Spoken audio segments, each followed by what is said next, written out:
வணக்கம் நண்பர்களே, welcome to Vani Aravind Tamil audio novels channel. இங்கு எழுத்தாளர் வாணி அரவிந்த் அவர்களின் புதினங்களை ஒளி வடிவமாக கேட்டு ரசிக்கலாம் நண்பர்களே. இன்னைக்கு நம்ம கேட்க போற கதை விழிகள் தேடும் பூங்கவிதை. கதையின் குரலாய் உங்கள் ஆர்ஜே ஜானு. நீங்க நம்ம சேனலுக்கு ஃபர்ஸ்ட் டைம் வரீங்கன்னா நம்ம சேனல்ல லைக் பண்ணுங்க, உங்க ஃப்ரெண்ட்ஸ் அண்ட் ஃபேமிலிக்கு ஷேர் பண்ணுங்க. எழுத்தாளரோட அடுத்தடுத்த படைப்புகளை கேட்டு ரசிப்பதற்கு நம்ம சேனலை சப்ஸ்கிரைப் பண்ணிக்கோங்க. கதை எப்படி இருந்துச்சுன்னு மறக்காம உங்க லைக்ஸ் கமெண்ட்ஸ் மூலமா எங்களுக்கு தெரியப்படுத்துங்க. இப்போ வாங்க கதைக்குள்ள போகலாம். விழிகள் தேடும் பூங்கவிதை. கவிதை 12. அமெரிக்காவில் இருந்த அக்னிவ் தன் காதலி மாயாவையும் இந்தியாவிற்கு அழைத்து வந்திருந்தான். தன் வீட்டில் அவளை தங்க வைக்க அம்மா ஒப்புக்கொள்ள மாட்டார் என்று தெரிந்து தனது தோழியின் வீட்டில் தங்க வைத்திருந்தான். மாயாவிற்கு இதில் சற்றும் உடன்பாடில்லை, வியப்பாகத்தான் இருந்தது. இருவரும் லிவிங் டுகெதர் ரிலேஷன்ஷிப்பில் இருப்பது தெரிந்தால் வசுந்தரா மிகவும் வருத்தப்படுவார் என அக்னிவ் அவளை வெளியே தங்க வைத்தான். அவர்களுக்கு இது சாதாரணமாக இருக்கலாம், ஆனால் எந்த தாயும் இதை ஏற்றுக்கொள்ள மாட்டார் என்று இவனுக்கு தெரியும். அதிகாலை பொழுது விடிந்திருந்ததை பறவைகளின் ஓசை உணர்த்தியது. ஷான்விக்கு என்ன சொல்வதென்று தெரியாமல் பொழுது விடிந்திருந்தது. அமைதியாக எழுந்தாள். இனி வருந்தி எதுவும் மாறப்போவதில்லை என்ற சிந்தனையோடு குளித்துவிட்டு வெளியே வந்தாள்.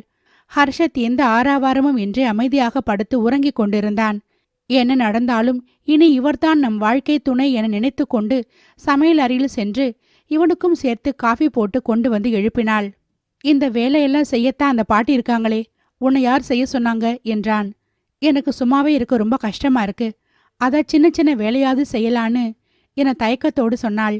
அதெல்லாம் ஒண்ணு வேண்டாம், நீ ரெஸ்ட் மட்டும் எடு என்று சொல்லிக்கொண்டே காஃபியை குடித்தான். காஃபி நிஜமாவே சூப்பரா இருக்கு என்றான். தேங்க்ஸ் என்று சிறு புன்னகையோடு சொன்னாள். அதற்குள் பாக்கியம் வந்தார். இன்று என்ன சமைக்க வேண்டும் என்று ஹர்ஷத் சொன்னான். வயசானவங்க பாவம், ரொம்ப அதிகமா வேலை வாங்காதீங்க என்றாள். அந்த பாட்டி சூப்பரா வேலை செய்வாங்கன்னு சொன்னாங்க. உன்னையும் பார்த்துக்க வயசானவங்களா இருந்தா தான் பொறுப்பா பார்த்துப்பாங்க, அதனால தான் இவங்கள வர சொன்னேன். சரி விடு, பார்த்துக்கலாம் என்றவன் மீண்டும் படுத்து கொண்டான். இவனுக்குள் எந்த குற்ற உணர்ச்சியும் இருக்காதா என்று நினைத்தாள்.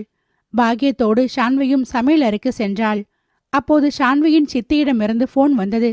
சமையல் அறையில் இருந்து வெளியே வந்து பேசினாள்.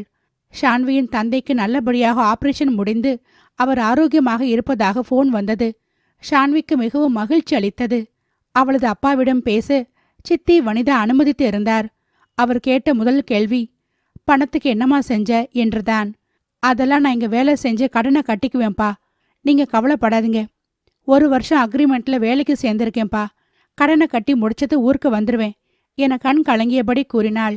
என்னால நீதாமா ரொம்ப கஷ்டப்படுற, என்னால உனக்கு எந்த பயனும் இல்ல, என்னை எதுக்கு காப்பாத்தின என கண் கலங்கினார். சித்தி போனை வெடுக்கென பிடுங்கினாள். அதெல்லாம் ஒண்ணும் இல்ல, நீ கடனை கட்டி முடிச்சிட்டு பொறுமையா ஊருக்கு வா, அப்பாவை நான் நல்லா பாத்துக்கிறேன். உன் தங்கச்சி சம்யுக்தா ஊருக்கு வந்திருக்கா, அவதான் அப்பா கூட இருக்கா, வெளியில போயிருக்கா என்று சொன்னாள். சரிங்க சித்தி, தங்கச்சியை கேட்டேன்னு சொல்லுங்க, அப்பாவை பார்த்துக்கோங்க என்றாள். ஹர்ஷத் எழுந்து இந்த இடைவேளையை பயன்படுத்தி கொண்டு யாழினிக்கு அலைபேசியில் அழைப்பு விடுத்தான்.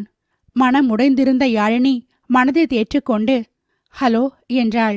சாரிடா, உன்னோட மனசு எனக்கு புரியும் யாழினி, ப்ளீஸ் என் மேல கோவப்படாத, என்னை தப்பா எடுத்துக்காதடா ப்ளீஸ் என்றான். யாழினி மௌனமாகவே இருந்தாள். எனக்காக ஒரு வேலை பண்ணு, அம்மாவுக்கு ஃபோன் பண்ணி 15 நாள் தள்ளி போயிருக்குன்னு சொல்லு, மத்ததை நான் பாத்துக்கிறேன் என்றான். அதுக்குள்ள எப்படி என்றாள். ஆமா, அம்மா கிட்ட நான் 1 வருஷம் ஆகும் அமெரிக்கா வந்துட்டேன்னு அம்மா கிட்ட சொல்லிட்டேன். நீ இப்பவே சொன்னாதான் சரியா இருக்கும். அது எப்படிங்க சரியா இருக்கும்? சொல்ற டைம்ல அந்த பொண்ணுக்கு குழந்தை பிறக்கணும் என விளையாடுறீங்களா? அதெல்லாம் நான் பாத்துக்கிறேன், என் மேல எனக்கு நம்பிக்கை அதிகம் என்றான். சரி என்றவள் கோபத்தோடு போனை மெத்தையில் போட்டாள். மீண்டும் போனை எடுத்த யாழினி வசுந்தராவிற்கு அழைப்பு விடுத்து 15 நாள் தள்ளி போயிருப்பதாக கூறினாள். வசுந்தரா தனக்கு பேரப்பிள்ளை வரப்போகிறது என்று கொண்டாடினாள். தன் நிறுவனத்தில் வேலை பார்க்கும் அனைவருக்கும் இனிப்புகளை வழங்க கட்டளையிட்டார். யாழினியோ மனதிற்குள் புழுவாய் துடித்தாள். அவனிடம் எதையும் கேட்க முடியாது. அந்த பெண்ணுக்கு தாலி கட்டி இருப்பானா? இருவரும் சந்தோஷமாக இருப்பார்களா என மனதிற்குள் பலவாறாக கற்பனைகளை வளர்த்து கொண்டு துடித்து கொண்டு இருந்தாள். இப்போது பாக்கியம் கேட்கும் ஒவ்வொரு கேள்விக்கும் பதில் சொல்லும் அளவிற்கு ஷான்வி தயாராக இருந்தாள். அதே சமயம் அவளிடம் முடிந்தவரை பேசுவதை தவிர்த்தாள். அடுத்தடுத்து வரும் நாட்கள் கொஞ்சம் கொஞ்சமாக அவளுக்கு பழகத் தொடங்கிவிட்டது. இப்பொழுது இரவு அவளுக்கு பயமாக இல்லை. அவன்தான் தன் வாழ்க்கையே என்று தீர்மானித்தவளுக்கு பயம் விட்டு போயிருந்தது. குழந்தை பிறந்த பிறகு எடுத்துக்கொண்டு விட்டு சென்றாலும் தனக்கான வாழ்க்கை இவ்வளவுதான் என்று தீர்மானித்து கொண்டாள். அதனால் இருக்கும் கொஞ்ச நாட்களை முழுவதுமாக வாழ முடிவெடுத்தாள். கிடைத்த வாழ்க்கையை தனக்கு சந்தோஷமாக மாற்றிக்கொண்டு வாழ முயற்சி செய்து கொண்டிருந்தாள். ஒவ்வொரு நாளும் அவனை சந்தோஷமாக வைத்துக்கொள்ள தொடங்கியிருந்தாள். அவளது இந்த மாற்றம் அவனுக்கு கொஞ்சம் மகிழ்வை கொடுத்தாலும் கொஞ்சம் பயத்தையும் சேர்த்து கொடுக்க தொடங்கியது. ஷான்வியின் அன்பும் அரவணைப்பும் கண்டு தன் மனம் மாறிவிடுமோ என கொஞ்சம் பயப்படத் தொடங்கினான். அந்த அளவு அவனிடம் தன் அன்பை கொடுத்தாள். இந்த மாற்றத்தை அவன் சற்றும் எதிர்பார்க்கவில்லை. ஏன், அவளும் கூட எதிர்பார்க்கவில்லைதான். பெயரளவுக்கு சாப்பிட்டு பெயரளவுக்கு உரையாடை கொண்டிருந்த அவர்களுக்குள் உண்மையிலேயே ஒரு கணவன் மனைவிக்கு உண்டான சின்ன சின்ன நெருக்கங்கள் தானாகவே வளரத் தொடங்கியிருந்தன. தன்னை வெளி உலகத்திற்கு தெரியக்கூடாது என்பதற்காக அவன் முடிந்தவரை வெளியே செல்வதை தவிர்த்து இருந்தான். அப்படியே போனாலும் மாலை 7 மணி அளவில் ஷான்வியை அழைத்து கொண்டு அருகில் செல்வார்கள். கொஞ்ச நேரத்தில் மீண்டும் திரும்பி வந்து விடுவார்கள். அவள் கேட்காமலேயே அவளுக்கு பூ வாங்குவது, அவளுக்கு தேவையான சின்ன சின்ன பொருட்களை வாங்குவது என சின்ன சின்ன விஷயங்களை அவனாகவே செய்யத் தொடங்கியிருந்தான். நாட்கள் மெதுவாக நகர்ந்தது. 2 மாதங்கள் கடந்து இருந்த நிலையில் ஷான்விக்கு நாள் தள்ளி போயிருந்தது. அவள் மகிழ்ச்சி அடைவதா அழுவதா என்று தெரியாமல் வயிற்றில் கையை வைத்துக்கொண்டு அமர்ந்தாள். அவனிடம் மெதுவாக தயங்கி தயங்கி கூறினாள், உங்ககிட்ட ஒன்று சொல்லணும் என தடுமாறினாள். சொல்லு ஷான் என்று அவள் முகத்தை பார்த்தான். எனக்கு நாள் தள்ளி போயிருக்கு என்று சொல்ல, அதுவரை மெத்தையில் அமர்ந்திருந்தவன் சந்தோஷத்தில் எழுந்து அவளை தூக்கி சுற்றினான். இறுகத் தழுவி முத்தமிட்டான். அவள் இதை சற்றும் எதிர்பார்க்கவில்லை. அவனது செயல்பாடுகள் ஒவ்வொன்றும் அவளது மனதை கொஞ்சம் கொஞ்சமாக மாற்றத் தொடங்கியிருந்தது. ஷான்வி யாரிடமும் சொல்ல முடியாமல் தவித்தாள். தாய்மையை எண்ணி மகிழ்ச்சி ஒருபுறம் இருந்தாலும் வலியும் கூடவே இருக்கத்தான் செய்தது. தந்தையின் உடல்நிலை அவ்வப்போது விசாரித்து கொண்டாள். மெதுவாக நாட்கள் நகர்ந்து கொண்டிருந்தது. ஷான்விக்கு அடிக்கடி வாந்தி எடுக்கத் தொடங்கியிருந்தாள். மிகவும் சோர்ந்து போனாள். ஷான்விக்கோ இதெல்லாம் புதியதாக தெரிந்தது. பாக்கியம் பாட்டியிடமும் அருகாமையில் இருந்த மருத்துவமனையிலும் இதை சார்ந்த விஷயங்களை கேட்டு தெரிந்து கொண்டு இவளை நன்றாக கவனித்துக் கொண்டான். அவனது கவனிப்பு அவளுக்கு மிகவும் பிடித்திருந்தது. ஒரு குழந்தைக்காக இப்படியெல்லாம் கூட இருப்பார்களா என்று நினைத்தாள். ஒரு குழந்தையை பார்த்து கொள்வதைப் போல பார்த்து கொண்டான்.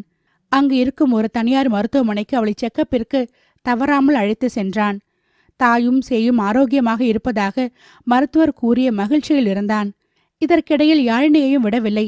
அவ்வப்பொழுது அவளோடு தொடர்பு கொண்டு இங்கு நடப்பதை சொல்லிக் கொண்டிருந்தான். அதே போல அவளையும் அங்கு நடந்து கொள்ள சொன்னான். அவளும் வேறு வழியின்றி தன் கணவனுக்காக குழந்தைக்காக அதையும் செய்தாள். அன்று ஷான்வியை எங்காவது வெளியில் அவனை அழைத்து செல்ல வேண்டும் போல ஹர்ஷத்திற்கு தோன்றியது. அதனால் முகக்கவசம் அணிந்து கொண்டு அவளையும் முகக்கவசம் அணிய வைத்து அருகில் பார்க்கிற்கு சென்றான். கொஞ்சம் அவளுக்கும் மனதிற்கு இதமாக இருக்கும் என்று நினைத்தான். அதனால் அங்கு அழைத்து சென்றான். பறவைகளின் அந்த ஒளி, அதன் அழகிலும் அவள் தன்னை மறந்து ரசிக்கத் தொடங்கியிருந்தாள். சற்று தொலைவில் ஒரு காதல் ஜோடியின் கொஞ்சல் அனைவரின் கவனத்தையும் ஈர்த்தது. அவர்களது சிரிப்பும் சீண்டலும் மற்றவர்களின் கவனத்தை ஈர்த்தது. அதை ஷான்வியும் பார்க்க தவறவில்லை. எவ்வளவு சந்தோஷமா இருக்காங்க, இருந்தா இப்படி இருக்கணும் என மனதுக்குள் நினைத்தவள், என்னங்க அந்த ஜோடியை பாருங்களேன் என கை நீட்டி காட்ட ஹர்ஷத் அவசரமாக அவளது கைகளை தடுத்தான். பப்ளிக்ல யாரையும் கை நீட்டி பேசக்கூடாது ஷான், அது தப்பு என சொல்லிக்கொண்டே அங்கு பார்த்தவன் அதிர்ச்சி அடைந்தான். அது வேறு யாரும் இல்லை, ஹர்ஷத்தின் தம்பி அக்னியும் அவனது காதலி மாயாவும் தான். எதிர்பாராத விதமாக தன் தம்பி அக்னி அவள் காதலி மாயாவோடு அங்கு பார்க்க நேர்ந்தது. அக்னி இவர்களை கவனிக்கவில்லை. நீலகிரியில் தான் இருப்பதாக அவனுக்கு இருக்கும் இடத்தை கூறவில்லை. அவசரமாக ஷான்வியின் கைகளை பிடித்து அழைத்தான். என்னாச்சுங்க என கேட்டாள். ஆன்லைன்ல ஒரு அவசர மீட்டிங், மறந்துட்டேன், சீக்கிரவா போகலாம் என அவளை அழைத்து கொண்டு மெதுவாக நகர்ந்தான். மேடிட்ட வயிற்றை கையில் தாங்கியபடி ஷான்வி நடக்கத் தொடங்கினாள். மெதுவாக அவளை காரில் அமர வைத்து அழைத்து சென்றான். தங்களது வீட்டிற்கு போனவன் அமைதியாக இருக்காமல் அக்னிக்கு கால் செய்தான். பிசினஸ் எல்லாம் எப்படி போகுது என கேட்டான். சூப்பரா போகுதனா, யாமிருக்க பயமேன் என்றான். என்ன செய்துட்டு இருக்க என கேட்டான். உங்ககிட்ட நான் பொய் சொல்வேனா, மாயாவோட நீலகிரி வந்திருக்கேன், ஒரு 1 வீக் ஜாலியா இருந்துட்டு போலான்னு. உன்னை பிசினஸ் பார்த்துக்கூடான்னு சொன்னா நீ ஊரை சுத்திட்டு இருக்க என கோபமாக கேட்டான். அதெல்லாம் ஒன்றும் இல்லை. ஆமா, நீங்க எங்க இருக்கீங்க என கேட்டான். நான் நல்லாத்தான் இருக்கேன். நான் எங்க இருக்கேன்னு கேட்காத, அது முக்கியமில்ல. நீ ஒழுங்கா பிசினஸை பார்த்துக்கோ. அப்புறம் சொல்ல மறந்துட்டேன், நான் அப்பாவாக போறேன்டா. இன்னும் கொஞ்ச நாள்ல ஏஞ்சல் மாதிரி ஒரு குழந்தையோட வீட்டுக்கு வரப்போறேன் என்று எல்லையில்லா மகிழ்ச்சியோடு சொன்னான். அண்ணி ஏற்கனவே சொல்லிட்டாங்க. உனக்கு இப்பதான் என்கிட்ட சொல்லணும்னு தோணி இருக்கு. வாழ்த்துக்கள் அண்ணா. என்ன, அண்ணிதான் கொஞ்சம் பாவம். அவங்கள கண்ணுல பார்க்க முடியல. ரொம்ப கஷ்டமா இருக்கு என்றான். குழந்தைய பார்த்தா அதெல்லாம் தானா சரியாகிடும். சரி, நீ வந்த வேலையை பாரு, நான் என் வேலையை பார்க்கறேன் என கட் செய்தான்.